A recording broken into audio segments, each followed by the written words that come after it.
নমস্কার বন্ধুরা, থালটা বেড়ে নিয়ে এসেছি, এখন খেতে বসবো।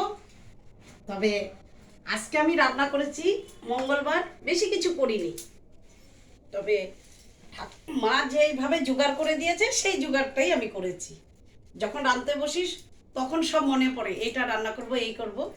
তবে আজকে আমি রান্না করেছি ফুলকপির তরকারি বাটানা দিয়ে, পালং শাক, তার বেগুন দিয়ে সিম দিয়ে পালং শাকটা রান্না করেছি, আর ভেজ ডাল করেছি, আর 5 রকমের তরকারি দিয়ে, মটরশুঁটি দিয়ে, আর সিমের গুটি দিয়ে, সিমের বিচি দিয়ে পালং শাকটা তরকারি করেছি। আর হলো সিমের পকোড়া করেছি, আর মিষ্টি কুমড়ো চপ মানে পকোড়া করেছি। আজকে আমি এই রান্না করেছি। তো এখন তো শীতকাল, মানে সেইভাবে আমাদের এখানে তো কলকাতায় তো শীত থাকা পালং শাক পাওয়া যায়, এখানে তো পাওয়া যায় না। তো সেই জন্য পালং শাকটা শীতকালে খেয়ে নিই।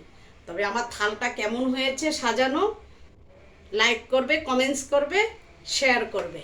তবে নমস্কার, ইতি কিচেন থেকে।